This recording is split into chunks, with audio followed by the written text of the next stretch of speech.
नाम सितारा खान है और मुझे 2009 में कैंसर हुआ था जब मैं 13 साल की थी। सो रक्षाबंधन का दिन था और उस दिन मुझे अचानक से ब्लीडिंग होने लग गई। और फिर जब मेरे मम्मी पापा मुझे हॉस्पिटल लेके गए तो मैं ऑलमोस्ट बेहोश हो चुकी थी। उसके बाद जब मेरा ट्रीटमेंट हुआ 3-4 दिन तक हॉस्पिटल में रही, फिर मुझे घर भेज दिया। घर चली गई, अगेन मुझे दोबारा से ब्लीडिंग हुई और फिर वापस से मुझे हॉस्पिटल जाना पड़ा। ये प्रोसेस 3 से 4 बार हुआ। मुझे ब्लीडिंग होती थी, मैं हॉस्पिटल जाती, वहाँ मैं ठीक हो जाती। उसके बाद जब मैं 3 से 4 बार का जब प्रोसेस हुआ तो उन लोगों ने मुझे बोला कि इसको गुड़गांव लेके जाने के लिए, तो मुझे गुड़गांव के हॉस्पिटल में लेके गए। वहाँ पे भी काफ़ी ब्लीडिंग हुई, पर मैं उस वक्त ठीक हो चुकी थी थोड़ा, कि मेरे को रिलैक्स फील हो रहा था। फिर मम्मी पापा मुझे गांव लेके गए और वहाँ पे मेरे को इतनी प्रॉब्लम होने लग गई, मुझे फिर से ब्लीडिंग। और गांव के डॉक्टर्स तो ऐसे होते हैं कि मतलब उनको समझ में ही नहीं आ रहा था कि इसको कैसे रोका जाए।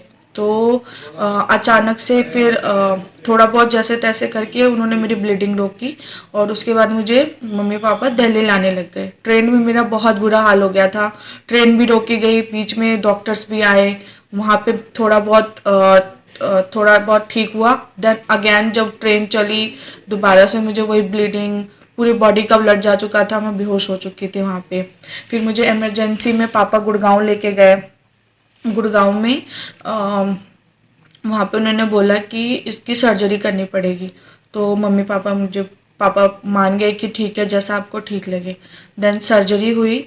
तो सर्जरी के टाइम पे डॉक्टर ने मना कर दिया कि हम इसका केस नहीं संभाल पा रहे क्योंकि इसकी ब्लीडिंग नहीं रुक रही है। तो वो लोग उन्होंने मुझे सफदरजंग रेफ़र कर दिया। सफदरजंग जब रेफ़र किया तो वहाँ भी जब लेके गए तो डॉक्टर ने बोला इसके अंदर बिल्कुल भी ब्लड नहीं है, तो हम इसका ट्रीटमेंट नहीं कर पाएंगे। तब उस समय मेरे पापा ने काफ़ी कॉन्फिडेंस के साथ बोला कि हम इसको लेके आए हैं तो आप लोग ही इसको ठीक करोगे, हम कहाँ लेके जाएंगे अपनी बेटी को। देन उन्होंने बोला मैं इसको यहीं पे छोड़ के चला जाऊंगा, आप लोगों को ट्रीटमेंट करना पड़ेगा।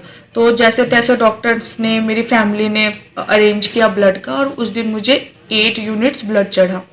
देन उसके बाद मैं 3 महीने तक हॉस्पिटल में ही रही।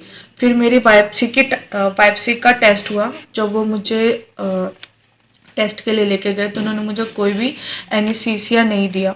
और ऐसा मतलब लाइक मुझे इतना ज़्यादा पेन हो रहा था वहाँ पे, ऐसा मेरे को 6 से 7 डॉक्टर ने पकड़ रखा था कि जैसे मैं कोई जानवर हूँ।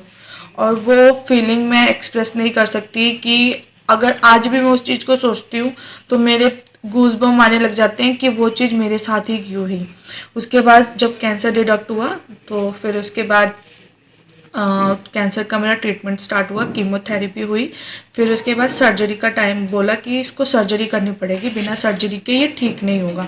तो देन सर्जरी जब कर रहे थे तो उस टाइम पे ऐसा था मेरे मॉम डैड का कि क्योंकि सर्जरी में यूट्रस रिमूव होना था और यूट्रस रिमूव होना मतलब कि मैं कभी भी मदर नहीं बन पाऊंगी। तो मेरे मम्मी पापा फिर भी मान गए, बोला ठीक है आप सर्जरी कर दो। तो सर्जरी के टाइम पे उन्होंने बोला कि देखो आपकी बेटी का लास्ट स्टेज है, तो हम पूरी कोशिश करेंगे उसको बचाने की। तो मेरे मम्मी पापा काफ़ी अपसेट हो गए, बहुत रो रहे थे। उसके बाद पापा ने जैसे तैसे हाँ बोला कि नहीं, हम आपके पेपर्स पे कैसे साइन कर दे, आप गारंटी दो कि हमारी बेटी बच जाएगी। तो डॉक्टर ने बोला कि नहीं, हम गारंटी नहीं ले सकते हैं। पर फिर भी मेरे पापा मम्मी ने हिम्मत दिखाई, उन्होंने बोला ठीक है आप सर्जरी करो। तो सर्जरी मेरी सक्सेसफुल रही। उसके बाद फिर एक कीमोथेरेपी हुई। कीमोथेरेपी के बाद डॉक्टर ने बोला कि इसकी रेडियोथेरेपी करनी पड़ेगी। तो उन्होंने मेरी रेडियोथेरेपी की, मतलब जिसको सिकाई बोलते हैं। तो 30 सिकाई हुई मेरी। उसके बाद फिर मेरा 5 साल तक फॉलोअप चला।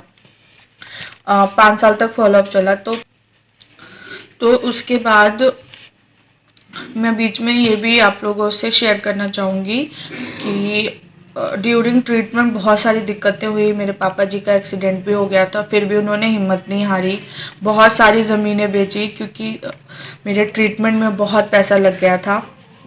फैमिली का भी फैमिली में से बहुत लोगों ने बोला कि ये बेटी है तुम्हारी, क्या करोगे इतना पैसा लगा के, अब तो ये माँ भी नहीं बन पाएगी।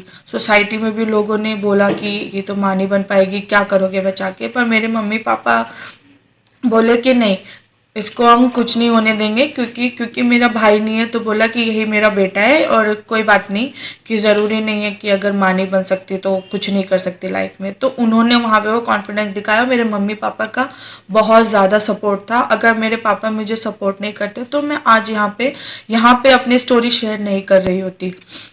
उसके बाद फिर जब मेरा मेंटेनेंस चल रहा था तो उसी बीच में मैं कैंडिडेट से मिली। एक फोरम में मैं मिली दिवाली सेलिब्रेशन में। वहाँ पे मैंने देखा कि लोग डांस कर रहे हैं, तो मैंने भी वहाँ पे डांस की परफॉर्मेंस दी। धीरे धीरे मैं कैंडिडेट से एंगेज होने लग गई। मुझे इंजीनियरिंग करनी थी, तो मुझे फिर उन लोगों ने 1 लाख रुपए का स्कॉलरशिप दिया, तो मैंने अपनी इंजीनियरिंग कंप्लीट की और अब मैं कैंडिडेट्स में एज ए असिस्टेंट मैनेजर यहाँ पे वर्क कर रही हूँ। मैं आप सबसे रिक्वेस्ट करना चाहती हूँ कि जो चीज़ें मैंने सही, जो दिक्कत, जो मुश्किल मुझे हुई, वो और बच्चों को ना हो, क्योंकि जहाँ तक देखा जाए फाइनेंशियल सपोर्ट सबको चाहिए होता है। अगर मेरे पापा ने ज़मीन नहीं बेची होती तो मेरा सपोर्ट नहीं हो पाता, वो नहीं कर पाते मुझे सपोर्ट।